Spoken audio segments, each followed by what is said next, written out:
खबर की शुरुआत करते हैं और बात करते हैं अमरनाथ यात्रा की, क्योंकि अमरनाथ यात्रा कल से शुरू कर दी जाएगी और बड़ी जानकारी, बड़ी अपडेट हम आपको दे रहे हैं। और इस वक्त की बड़ी खबर यानी अमरनाथ यात्रा कल से शुरू हो जाएगी, जिसके बारे में कई कयास लगाए जा रहे थे और अटकलें लगाई जा रही थी, लेकिन अब यह साफ हो चुका है कि अमरनाथ यात्रा को कल से शुरू कर दिया जाएगा और कुछ लोगों को ही जाने की इजाजत दी गई है। और रक्षा मंत्री भी बाबा बर्फानी के दर्शन कर चुके हैं और लगातार हम आपको जानकारी और अपडेट दे रहे हैं। हिलाल अंजूरी ग्राउंड जीरो से जुड़ेंगे, पूरी जानकारी हम तक पहुंचाएंगे कि आखिर क्या कुछ गाइडलाइन में कहा गया है, क्योंकि कल से अमरनाथ यात्रा शुरू हो रही है। बड़ी जानकारी, बड़ी अपडेट हम आप तक पहुंचा रहे हैं, क्योंकि अमरनाथ यात्रा की बात करें तो जिस तरीके से कोरोना का कहर है और कोरोना का कहर बरपा हुआ है और कयास जो लगाए जा रहे थे कि बाबा बर्फानी के दर्शन कर सकेंगे या फिर नहीं हो सकेंगे उनके दर्शन,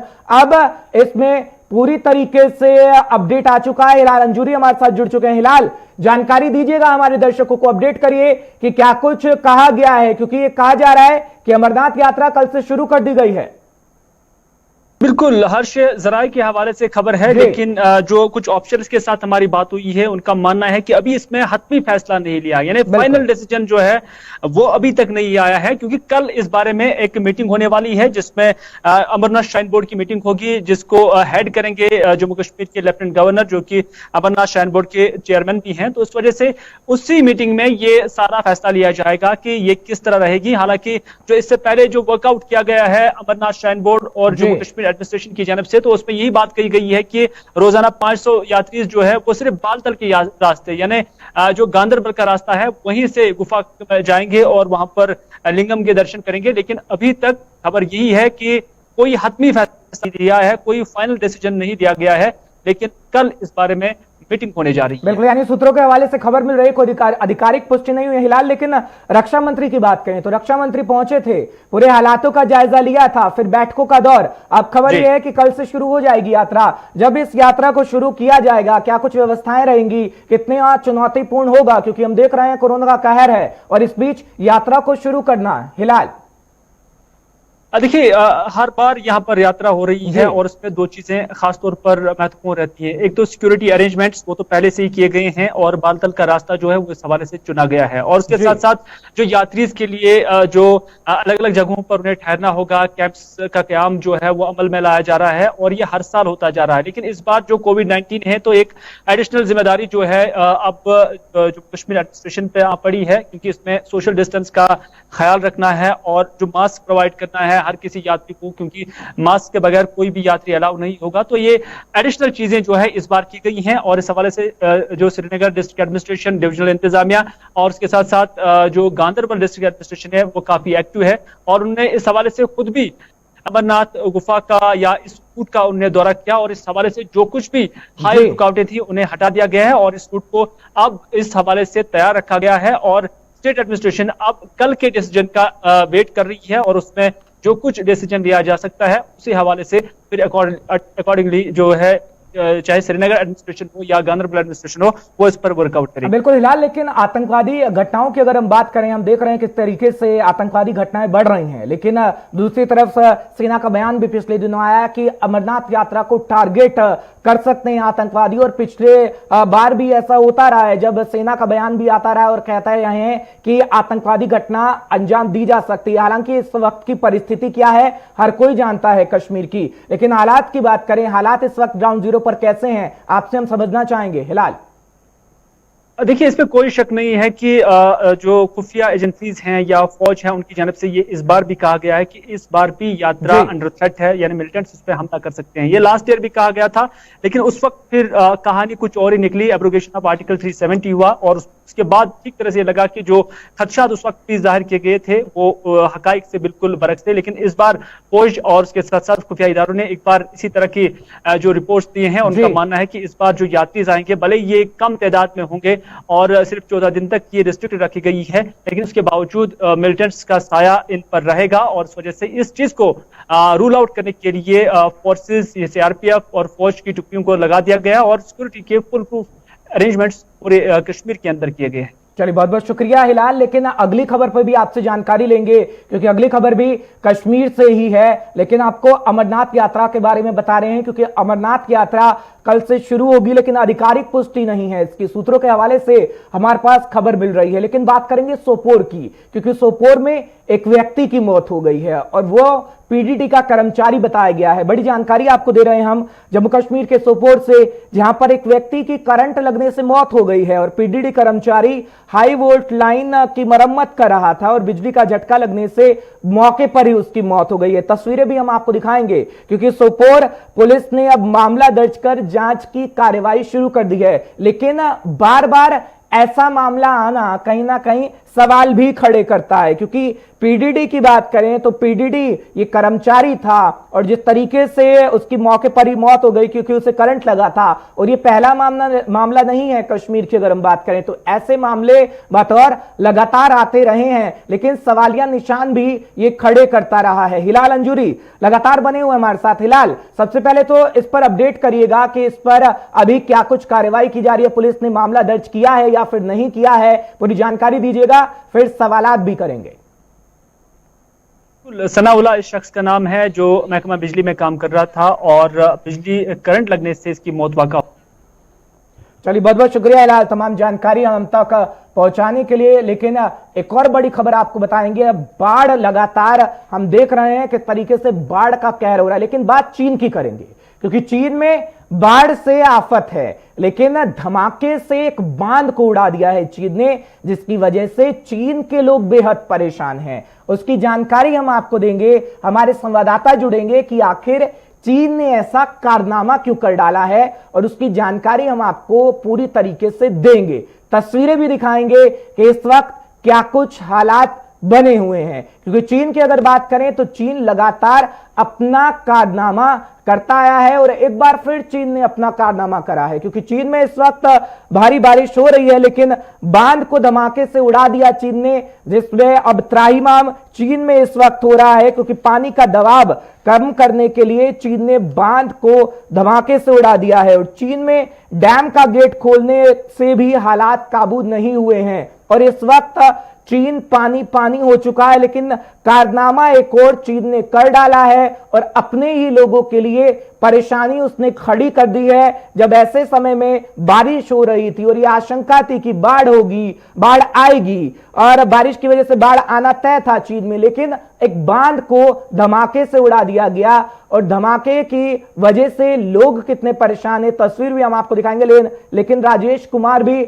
लगातार हमारे साथ जुड़े हुए हैं। जो आप ये तस्वीर देख रहे हैं ये चीन की तस्वीरें हैं, जब एक धमाके से बांध को उड़ा दिया जाता है और चीन के लोग किस कदर परेशान हैं, क्योंकि चीन का कारनामा ऐसा ही कुछ रहा है। राजेश लगातार बने हुए हैं। राजेश, जानकारी दीजिएगा, क्या कुछ अभी आपके पास जानकारी मिल रही है? हम दोबारा जुड़ने की कोशिश करेंगे राजेश से, ताकि पूरी जानकारी और तमाम अपडेट आप तक पहुंचा सके, लेकिन आपको तस्वीर हम दिखा रहे हैं किस तरीके से चीन का नया कारनामा सामने आया है, क्योंकि चीन के अंदर की अगर बात करें तो लोग किस कदर परेशान है, यानी चीन को अपने लोगों की भी फिक्र नहीं है और धमाके से एक बांध को उड़ा दिया जाता है और हालात क्या होते हैं आप तस्वीरों से समझ सकते हैं कि किस तरीके से वो बांध टूटता है, धमाके से उसे उड़ाया जाता है और फिर कई राज्यों में बाढ़ का कहर देखने को मिलता है, कई लोगों की मौत हो जाती है, हजारों लोगों की मौत हो जाती है और इस वक्त पानी ही पानी चीन हो रखा है। और तस्वीरों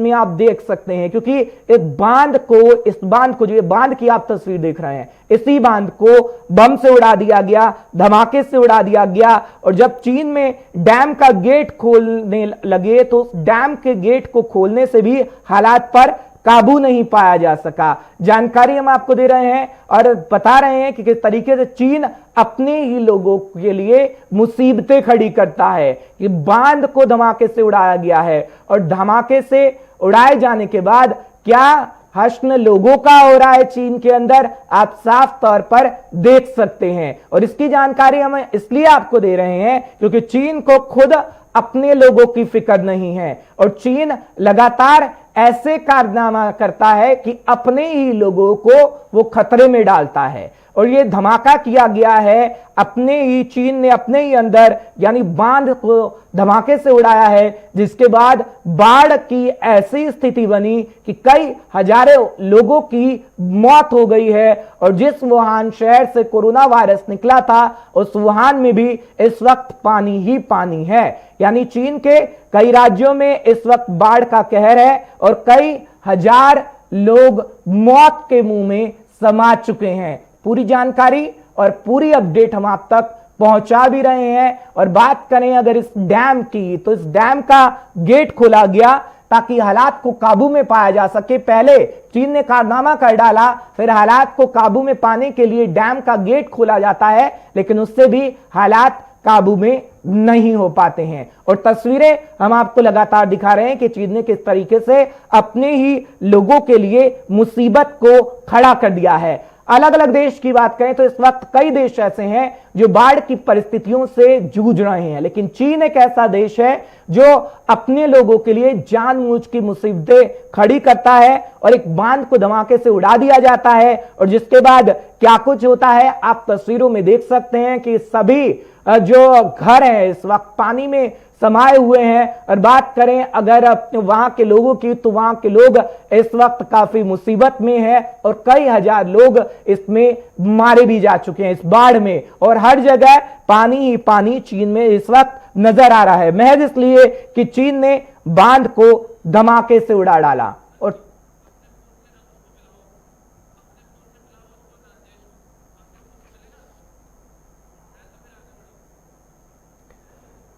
तो लगातार हम आपको तस्वीरें दिखा रहे हैं कि किस तरीके से चीन ने अपने ही लोगों के लिए मुसीबत खड़ी कर दी है। अब जरा बात करेंगे राहुल गांधी की, क्योंकि बात चीन की ही लगातार हम कर रहे हैं। और राहुल गांधी ने चीन को लेकर प्रधानमंत्री नरेंद्र मोदी पर तंज कसा है। और राहुल गांधी का पीएम पर एक बार फिर उन्होंने सवाल दागा है और सवाल के जवाब मांगे हैं। कहा है कि छवि की चिंता में हथियार डाल देंगे प्रधानमंत्री नरेंद्र मोदी, यह सवाल किया गया है। और चीन के दबाव में आ गए हैं प्रधानमंत्री नरेंद्र मोदी, ये भी राहुल गांधी कहते हैं। और चीनी हमारे क्षेत्र में बैठे हैं, लेकिन प्रधानमंत्री नरेंद्र मोदी कह रहे हैं कि चीनी हमारे क्षेत्र में नहीं है, यानी चीनी सैनिक हमारे क्षेत्र में नहीं है। ये प्रधानमंत्री नरेंद्र मोदी सिर्फ और सिर्फ अपनी छवि की चिंता में कह रहे हैं, यानी अपनी छवि की चिंता में हथियार डाल देंगे प्रधानमंत्री नरेंद्र मोदी। ये बार बार सवाल दागा जा रहा है प्रधानमंत्री नरेंद्र मोदी पर और राहुल गांधी ये सवाल दाग रहे हैं।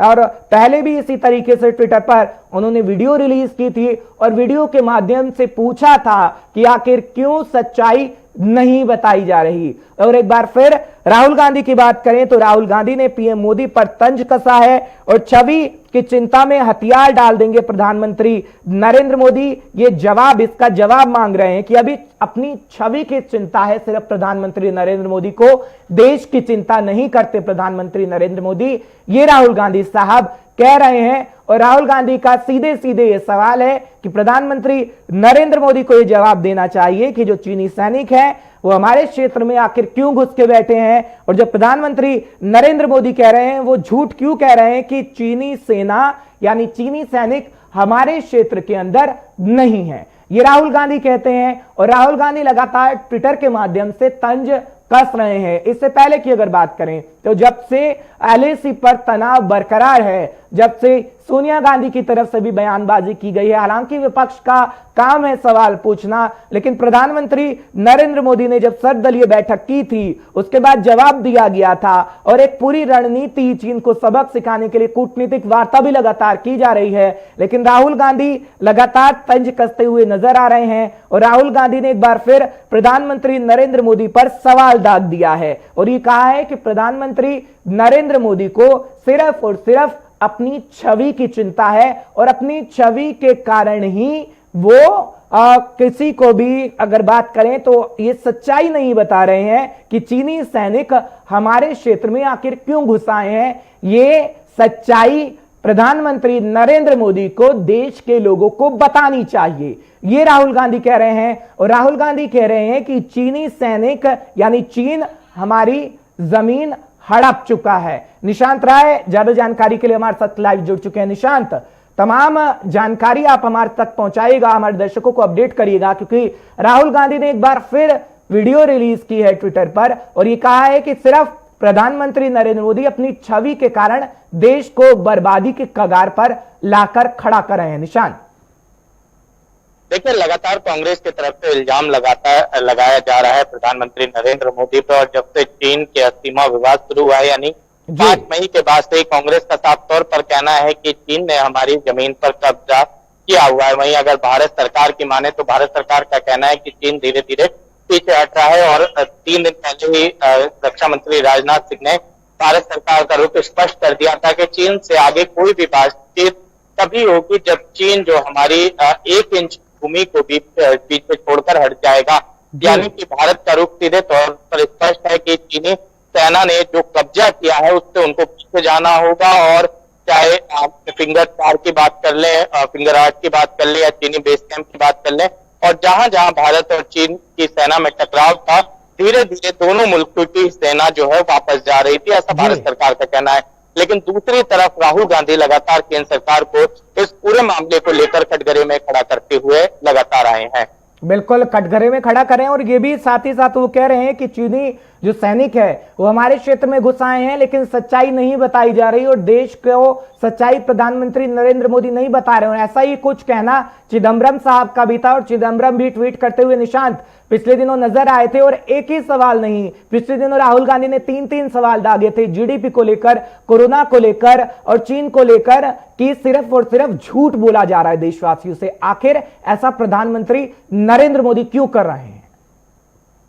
देखिए, वाकई स्थिति गंभीर है और भारत सरकार को भी अब क्लियर करना होगा कि चीनी सेना की लोकेशन बॉर्डर पर, अगर विपक्ष सरकार को कटकार कर रहा है तो जरूरी होता है कि वो अपना पक्ष जनता के सामने रखे और बताए कि नियंत्रण रेखा पर स्थिति क्या है। क्योंकि जिस तरीके से हमने देखा कि लंबे समय से चीन और भारत में विवाद हुआ, विवाद के बाद बॉर्डर पर तनातनी हुई, और तनातनी के बाद से प्रधानमंत्री नरेंद्र मोदी भी खुद बॉर्डर पर गए थे, और फिर अजीत डोभाल ने जब बात की चीनी विदेश मंत्री से, उसके बाद से दोनों देशों की जो सेना थी वो धीरे धीरे पीछे हटना शुरू हुई, और जो विवादित क्षेत्र था उसको बफर जोन बना दिया गया था। लेकिन उसके बाद भी लगातार विपक्ष का ये कहना है कि जो चीनी सेना है वो भारत के अंदर काफी आगे तक घुस आई है।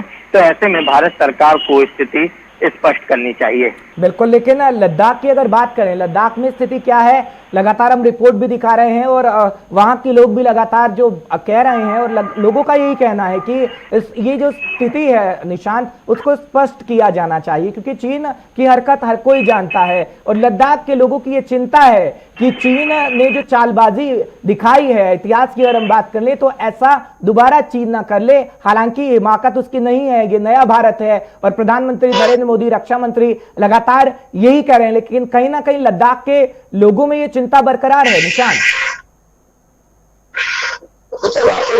चिंता बरकरार है क्योंकि से दुनिया ने देखी है, और भारत ने 1962 में इसको सीधे तौर पर अनुभव भी किया था। ऐसे में भारत सरकार तमाम तरह की बातें तो कर रही है कि चीनी सेना को हम अंदर आने नहीं देंगे, जरूरत पड़ने पर भारत युद्ध भी लड़ेगा। लेकिन अभी सबसे बड़ा सवाल है कि जो 5 मई के बाद चीनी सेना अंदर आई थी, क्या वो वापस गई तो कितनी वापस गई? क्या 5 मई से पहले की जो स्थिति थी वही अभी स्थिति है, या स्थिति में कुछ बदलाव हुआ है? और विपक्ष भी लगातार यही सवाल पूछ रहा है। ऐसे में सरकार को सीधे तौर पर अब ये स्पष्ट करने की जरूरत है कि अभी नियंत्रण जो रेखा है उस पर स्थिति क्या है। तमाम जानकारी हम तक पहुंचाने के लिए और हमारे